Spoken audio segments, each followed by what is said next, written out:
3 दिसंबर 1984 भोपाल की gas tragedy. यह वो काली रात थी जिसने पूरे हिंदुस्तान को झंझोड़ कर रख दिया था। इस काली रात को भारत आज भी भूल नहीं पाया है। भोपाल गैस त्रासदी को लगभग 38 साल से भी ज्यादा हो चुके हैं। इस भयावह हादसे ने मिनटों में कई हजार जिंदगियां छीन ली थी, जिसके बाद 3 दिसंबर को इतिहास के काले अक्षरों में लिखा जाता है। इस रात यूनियन कार्बाइन गैस लीक होने के बाद जिंदगियां मौत के मुंह में समाने लगी थीं। लोगों को सांस लेने में मुश्किल हो रहा था और जो सांसें ले पा रहे थे उनके फेफड़ों में मौत समाती जा रही थी, मानो हर घर में मौत नाच रही हो। देखते ही देखते इस गैस ने जिंदगियां छीनना शुरू कर दिया था और कई हजार लोग मौत के मुंह में समा गए।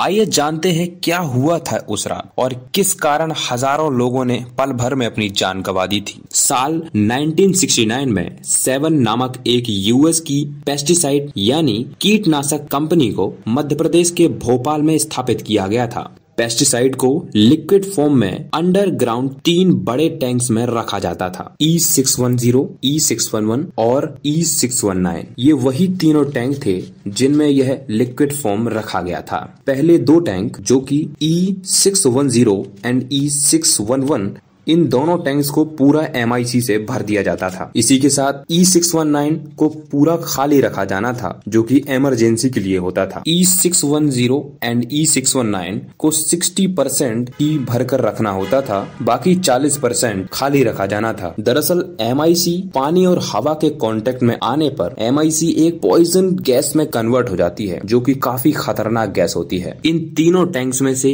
एक एक पाइप को निकाला गया था, जो कि पॉइजन गैस को बाहर निकालते थे, और दूसरे जो पाइप उनमें से नाइट्रोजन को भरा जाता था ताकि टैंक्स में प्रेशर बनाया जा सके। और कुछ वर्कर्स को इन्हीं पाइप्स को साफ करने की ड्यूटी दी जाती थी। जैसे कि मैंने आपको पहले ही बताया, पहले 2 टैंक्स को सिर्फ 60% ही भरा जाना था और 40% खाली रखा जाना था, लेकिन उस रात लापरवाही के चलते इसे 60% से भी ज्यादा भरा गया था। और जो तीसरा टैंक खाली रखा जाना था, जो कि इमरजेंसी के लिए रखा था, उसे भी MIC से पूरा भर दिया गया था। लेकिन लालची व्यापारियों ने ज्यादा MIC स्टोर की और तीसरे टैंक में भी MIC को भर दिया, और यह सबसे बड़ी लापरवाही थी। और साथ ही साथ किन्हीं 2 टैंक्स का जो प्रेशर था वह भी कुछ ठीक नहीं था, और लापरवाही के चलते MIC का मीटर, जो कि MIC का लेवल बताता था, वो भी खराब था। इसी मीटर से जुड़ा एक अलर्ट अलार्म था, जो कि MIC के लेवल बढ़ने पर अलार्म करता था। क्योंकि मीटर खराब था तो अलार्म भी बजने की कोई गुंजाइश नहीं थी। शुरू के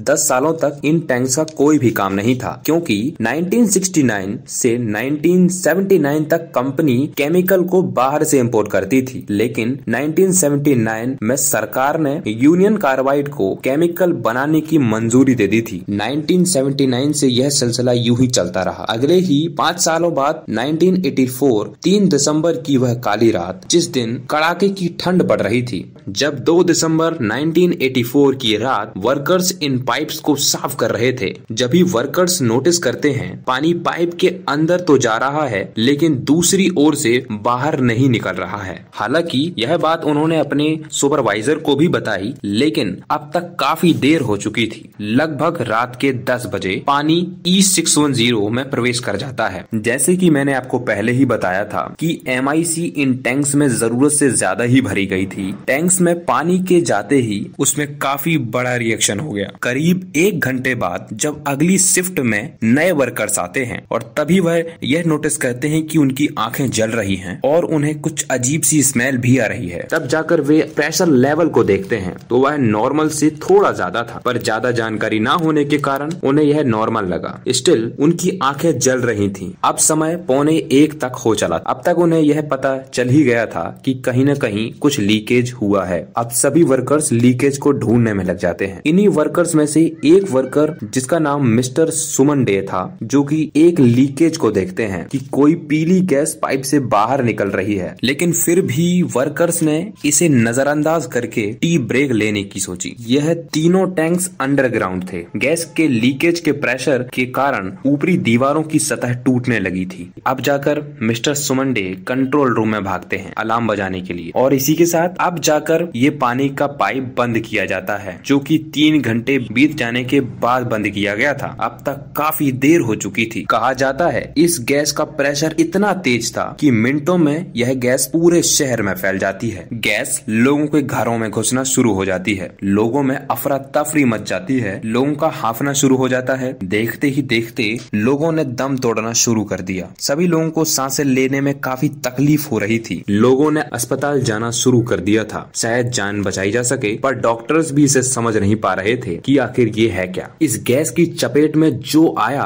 वह मौत के घाट उतर गया। बच्चा, बूढ़ा, औरतें, पक्षी, जानवर सभी दर्दनाक मौत के शिकार हुए, और जो लोग रात में इत्मीनान से सो रहे थे वह हमेशा के लिए सोते रह गए। अब आप इस बात का अंदाजा लगा सकते हैं कि यह गैस कितनी जहरीली गैस थी, जिसने पल भर में हजारों जिंदगियां छीन ली। आज भी इस गैस की त्रासदी उस एरिया के होने वाले बच्चों में देखी जा सकती है। कई बच्चे आज भी यहाँ विकलांग पैदा होते हैं। इस गैस कांड के बाद इस कंपनी को हमेशा के लिए बंद कर दिया गया। रिपोर्टर्स की माने इसमें लगभग 20,000 लोग मारे गए थे, लेकिन मौजूदा कुछ लोगों की माने इस गैस कांड में 25,000 से भी ज्यादा लोगों की मौत हुई थी। आज की इस वीडियो में बस इतना ही। ऐसी ही इंटरेस्टिंग वीडियो देखने के लिए चैनल को सब्सक्राइब जरूर करें। धन्यवाद।